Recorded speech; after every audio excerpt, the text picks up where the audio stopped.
Hello, everybody. This is Kenny Evans and David Berry, and welcome to It's What You Keep.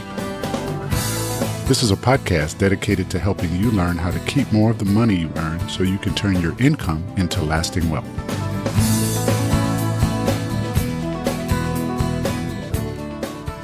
Good morning, Dave. How are you doing today? Hey, Ken, how you doing? I'm doing great, man. I'm doing great. Hey, look, before we get started today, I wanted to ask a big favor. Yeah, what? Big favor. Could you loan me like $500? $500 for what? Yeah, Whoa, yeah. okay. I'm just a little short on the bills this month, man. I don't know how it happened, but I figured I while I had you, I could ask you. Oh no, that's cool. That's cool. Okay, now I can get it to you. So when do you think you're going to pay it back? I could probably maybe give me like a month. Give me 30 days. Okay, no, that's cool. That's cool. But look here, because you're going to have my money for a month, I'm going to need a little something back for it. So let's look at this. So in a month, 30 days, instead of giving me $500 back, you will give me $570 back. Wait, what are you talking about? Hey, listen, you've got my money for 30 days. I need it. And you're going to... You know what? I can't even get mad. And so, right. Yeah, so listen. But let's go ahead and get into the episode. So in this episode, we're going to begin a multi-part series on credit and how people get it and people misuse it. And so there are a lot of people that, get into this cycle of just using credit cards, inappropriately and running up debt after debt after debt, and then just spiral and things spiral out of control. So let's look at this. So what is credit?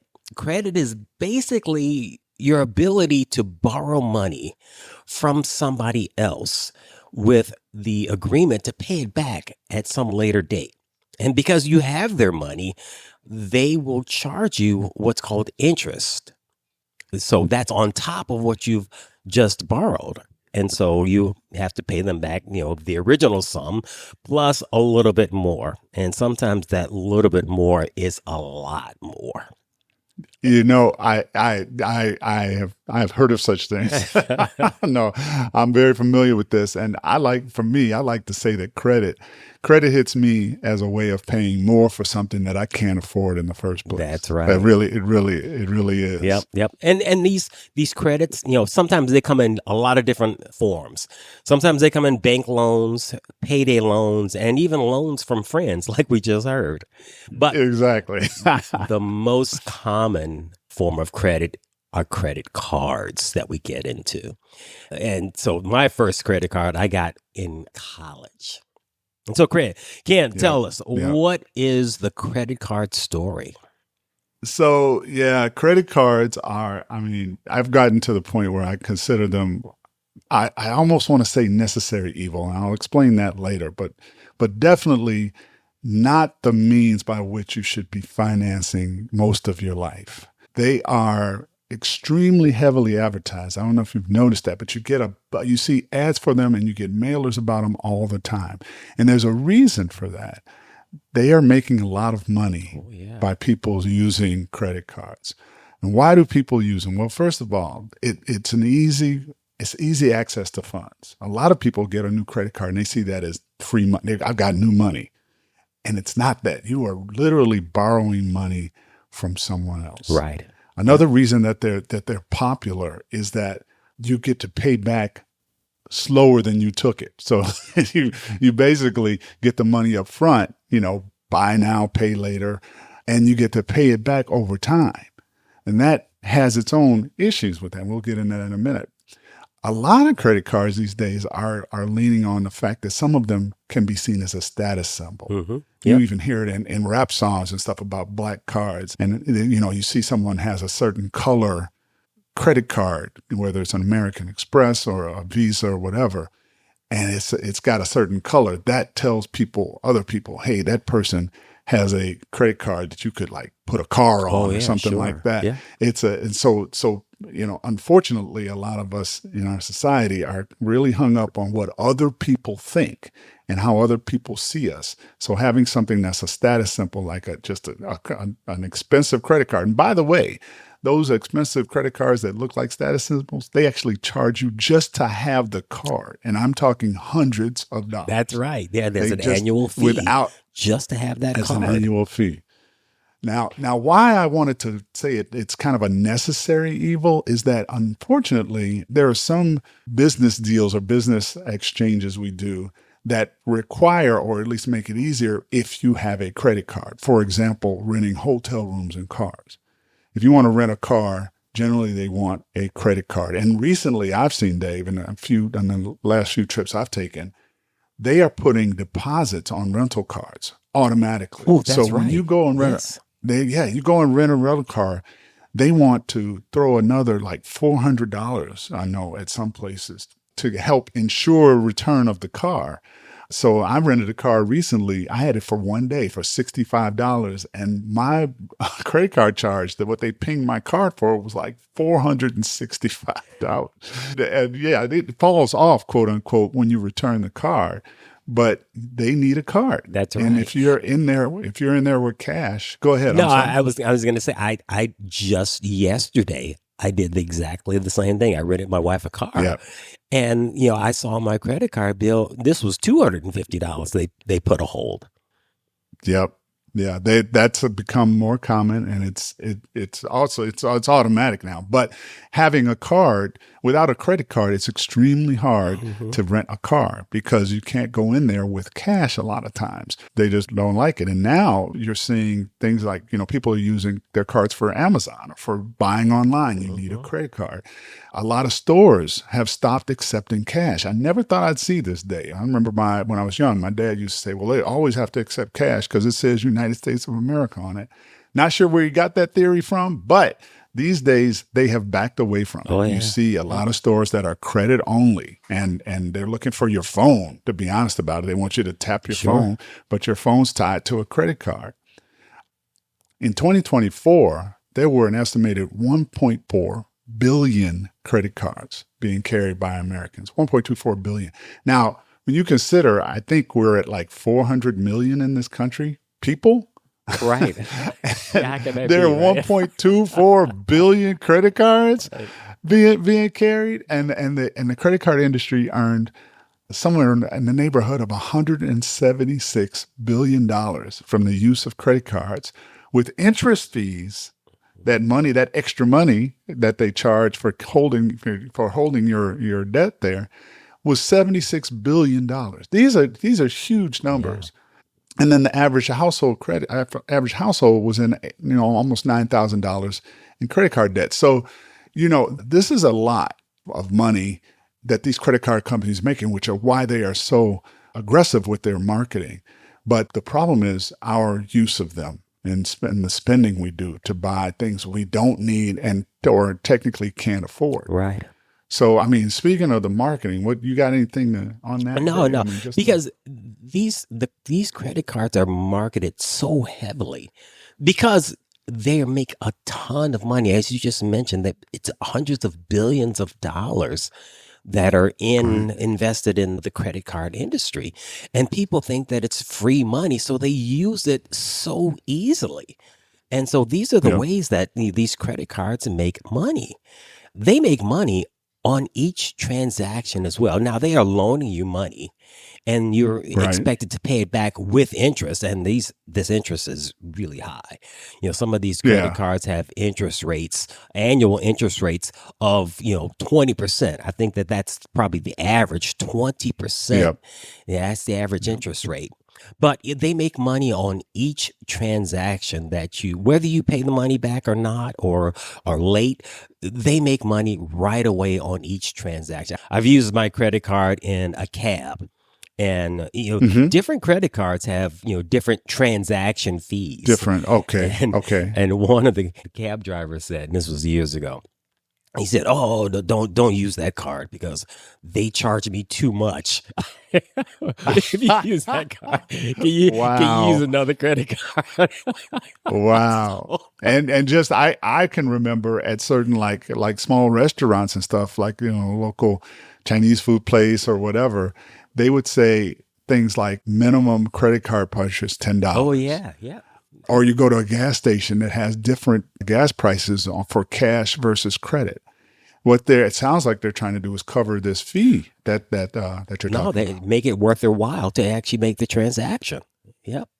Yeah. Exactly. So I Yeah. think one of the research figures that we saw, 2024, the transaction fees for credit cards in Yeah. the United States was about $187 billion. Wow. That's just right off the bat, without even taking into account the No interest. interest No, charges, that's no just late the exchange fees, fee. no. And so, Wow. so the next one is interest. So as you Yeah. borrow this money and pay it back over time, you are paying, Yeah. and 20% is huge. And That's that's the average. Some of them are even more than, I've seen 25%. And wow. so if you look at, holding a balance year after year after year and paying 20%, oh my goodness, that is Yeah. outrageous. Annual Yeah. fees. We mentioned annual fees. So some of the credit cards that we have or that are out there, they charge you. Now the annual fees are, I've seen $100 a month, $170 a month. That's not as big, but still it's income for the credit card company. Sure. Late fees. Sure. If you promise to pay it back and you are late, then there's a fee on top of that. Overdraft fees. They are killing us. There's lots of different ways that, the credit card companies will make money off of the end user. And so Right. these are become very lucrative for the credit, even the risk. So if someone takes your credit card and Sure. they, run up a lot of charges, well, you just call the credit card company, because this has happened to me. You just call up the credit card company and say, hey, my credit card was stolen or lost, or I don't Right. understand these fees. That wasn't me. They just Right. take them off. Many cases, they say, Hmm. oh, that's not yours. Okay. All right. That's fine. Here, we'll send you another credit card. Get going. Yes. Yes. That is crazy. Get going. But they want to keep one in your hand. Oh, absolutely. So I've had I it the I next won't- day. Go ahead. Yeah, I'll tell you a quick story. I had an American Express card that I wasn't using anymore, and it had an annual fee Mhm. on it, right? Now, with my business, I also had an American Express card, and then my wife had an American Express card, and we're both, extra users or additional users on each other's cards. So we had all these stupid cards. And I said, well, I don't need this one. I'm paying an annual fee on it and I don't use it. I'm going to cancel it. So I went on to American Express website with the chat person and said, I'm trying to cancel this card. And they're like, why do you want to cancel it? I said, because I'm not using it. And they're like, but you get all these great benefits. I said, yep, I get them on my business Amex. I don't need them on this card. Let me cancel it. They said, well, what if we change the card to a different card that didn't have the annual fee? I said, wait, what? I said, well, you want? They said, yeah, we'll change it to, the Amex has the different colors. We'll change it from the platinum card or whatever it was to a blue card, and the annual fee will go away. And I'm like, okay, well then what will happen to my limit? Oh, it'll stay the same. I'm like, wait a minute, you want to keep this card in my hand so bad that you will reduce it to a card without so it's not a pretentious card or one with a lot of attention on it. It doesn't have the same benefits and everything, but you're going to keep the limit, and it's a decent amount of money on this card. And it hit me at that point. They need to have these cards in people's hands because at some point they're sure you're going to use it. Oh, absolutely. I want you to think about how many ads you see on TV for American Express, never leave home without it, and now they got never do business without it for their business line. Capital One, what's in your wallet, Visa, it's everywhere you want to be. Mm-hmm. They've got all these commercials constantly hitting you about getting a credit card, having a credit card, using a credit card. Those ads are expensive. They cost a ton of money. You've seen at data on what people are paying for a 30-second commercial during the Super Bowl. Yeah. A lot of them are credit card companies. I can see Samuel L. Jackson's face right now, talking about whatever. And so think about, where are they getting this money? And think about all the ads you get in the mail, shiny, nice pieces of, not like some typewritten or handwritten letter. You get these well-made, heavy paper, shiny, glossy documents telling you how you can get these cards, how you can get one that'll have 0% interest for X months if you have decent credit. Oh, yeah. They make it look really nice. Make it look very nice and very appetizing, right? Yep. They want to get it in your hands so badly. Mm-hmm. Okay. So I had a mileage program. So, redeem flights, miles for flights.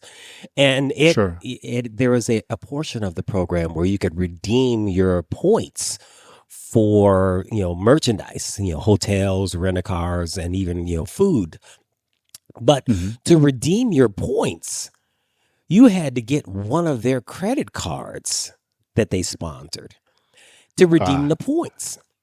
And so you had to sign up for a credit card to redeem the points. Now, they realize that you're probably, if you've got a credit card, access to quote unquote money, you will probably not only just redeem your points, but you'll probably spend. Right. And they know that. And they know that, people will have the urge to keep up with society, and they will, think that it's free money, and they will spend. Just get it in your hands. And then your intuition, your, proclivity will take place. Is that the right word? Proclivity? That's a good word. That's a good word. Your inclination. Yeah, exactly. I get it. I know. It will happen. I get it. You will see it in your pocket, and you'll say, "Well, I don't have any money right now, but I want that right now," and you'll pull out that credit card and buy it. So, we've kind of smashed on credit cards here, and I did try to point out a couple of points of how it is kind of necessary in some cases, just based on the way our economy is set up. But there's a smart way to use credit cards. How do people get in trouble? First, credit cards, you mentioned you got your first credit card in college, as did I. That's a favorite target of credit card companies, because they want to get people who don't have a negative credit history. And normally college students don't have a negative credit history yet. So, and they're also counting on the students' parents to take care of them. But when a recent survey took place with college students about their credit cards, 18% of the people interviewed said they didn't realize they had to make monthly payments on the credit card. So you talk about free money. It's like they think, okay, I got this card so I can buy stuff. And then they're like, well, I have to make monthly payments on this. And it's things like that is how you just start getting in trouble. The whole concept of a credit card is buy now, pay later. And people want that TV now. They want those clothes now. They got to go to this certain party or this event, and they got to buy something. And then they don't think about that $300 outfit is going to end up costing you $700 by the time you finish paying for your initial purchase. It's that lure of instant gratification, and that's where we get into trouble. It's people use credit cards to support a lifestyle they can't afford with their bank accounts, with their cash. And I mean, this whole podcast series is about how to use your income to become financially secure, financially stable, financially free. And credit cards and loans and things like that, and we'll get into different kinds of loans in another episode, but credit cards are one of the main ways that people dig themselves the holes that they can't ever get out of, or it takes them a long time once they decide. And a lot of it is driven by what we see on movies, what our friends say, what they're saying in the rap songs. We want and please, people, understand, Dave Ramsey is fond of saying, the people you're trying to impress, they don't care anything about you. And all you're doing is making them mad. Now, if that's your goal, fine. But the reality is you're jeopardizing your own financial future for short-term gratification. No, that's So, absolutely Dave, right. any ideas on how we can kind of stay out Yeah, of so this trap? like you said, credit cards are sometimes a necessary evil to, live in life and, rent a car, rent a hotel, and sometimes you just need it. And Hmm. we have to realize that a credit card is not a free lump sum of money that you have. You have to pay it back, and when you use it, you have to pay a lot more than what you've spent. And you have to just realize, Right. keep that in the back of your mind or in the front of your mind that this is not free money.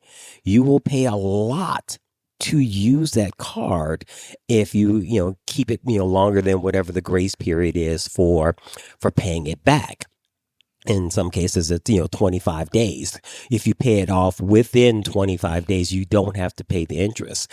And that's what you need to keep in the forefront of your mind. It's not free money. Pay it back as soon as you can if you need to use it. Now, one of the things when we take a look at our credit card use, we may see that we are buying things that we really don't need, and Okay. really don't need to Yep. have, at least right now.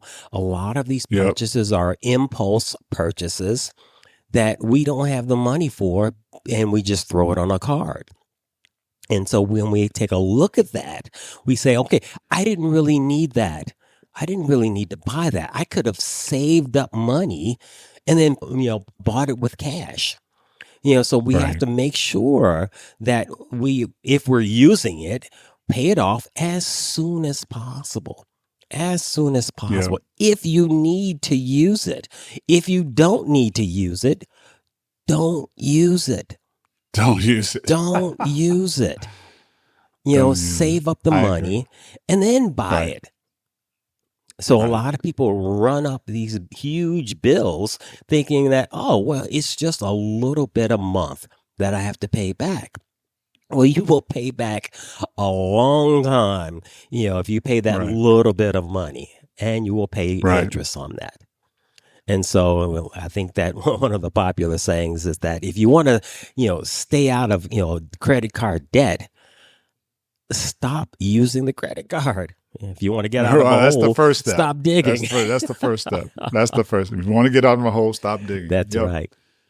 Yeah. So basically just, stop using credit cards for discretionary spending, because you will Right. find out that, eventually you're not paying it off.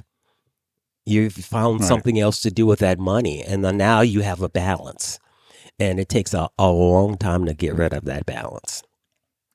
And real quickly, Dave, you have any short ideas on how to, if I have a bunch of credit card debt, I get it. I should stop using the credit cards first, but now I've got to attack this debt. Yeah. So, Any ideas about how to approach that? let's say you're in the hole right now.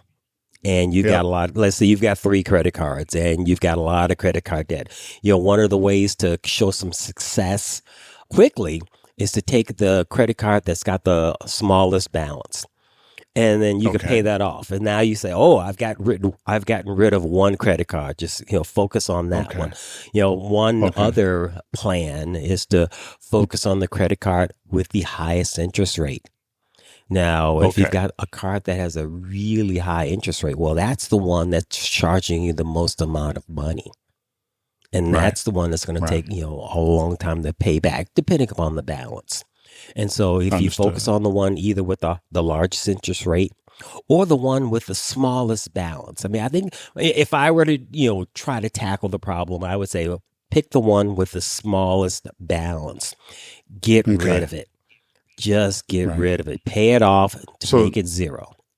And then start that's a working on the next one. mental. So that's kind of like an encouragement thing, right? I've gotten rid of one. If you have a lot of cards, I've gotten rid of one. So now I've got, whatever the money I was using to pay that one off, I can now put towards the next lowest one. Absolutely. And then you start working on that one to pay it off. Is that kind of a thing? Snowball effect, I think it's called. Yeah. The highest interest rate one is, yeah, if you don't have so many credit cards, but certainly you want to try to attack that. But as you mentioned, those with the highest interest rate, and those could be the ones with the highest balances, could take the longest to pay off. And that could feel frustrating if it takes you a Yeah, long you time. don't see You still look up progress. and you still see you got a bunch of credit cards. So understood and appreciate that. Hey, so let's So, look at some. I yep. think we've done some research here. Let's Okay. just shoot out a couple of facts here. So let's see.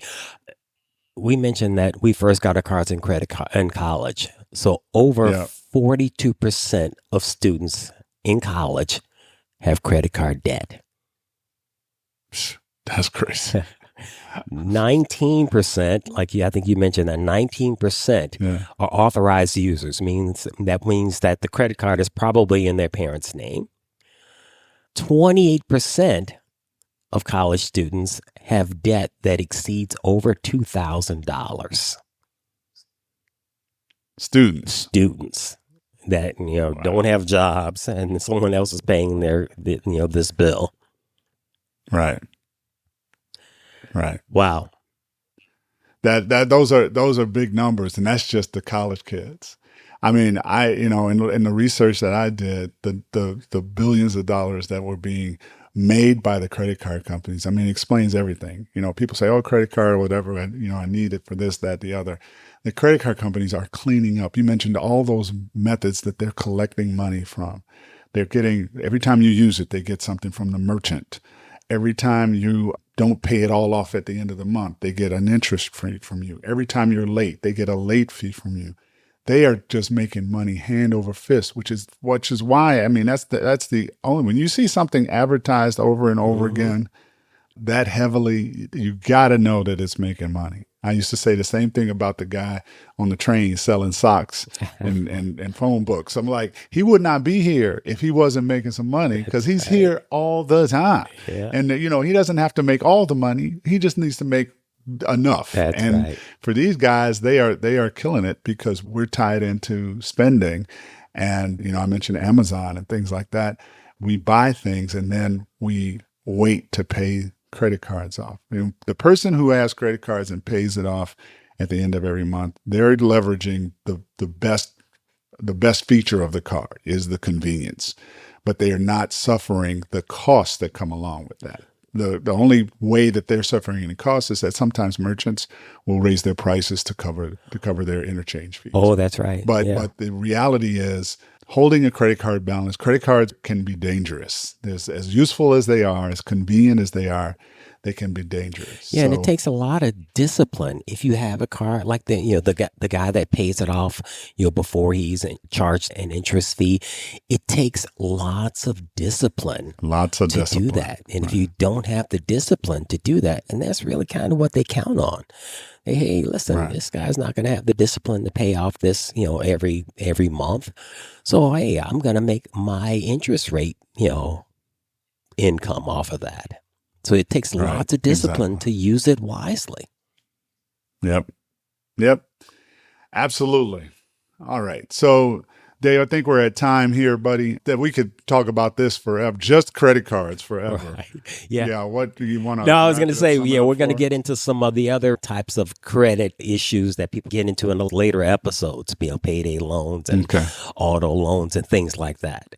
So. Yeah. All right. So just as a summary for this one, what we're saying is credit cards can be useful and a lot of times necessary for just the ease of life in terms of renting or buying things online or even going to your favorite coffee shop that no longer accepts cash.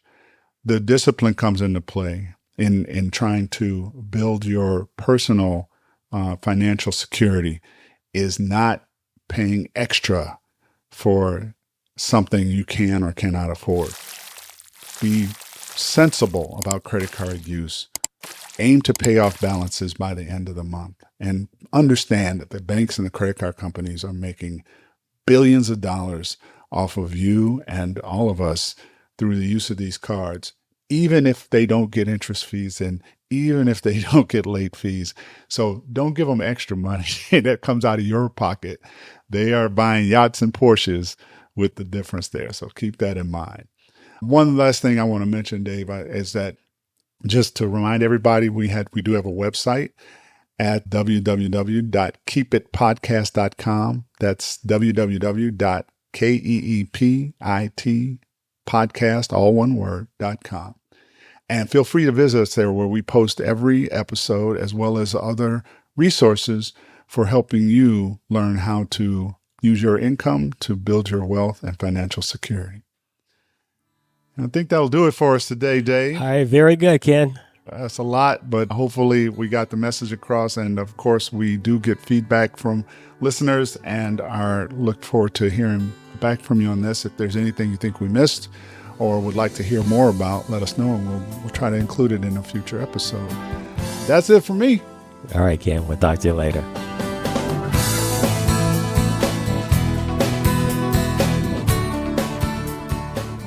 Hey everyone, thanks for listening.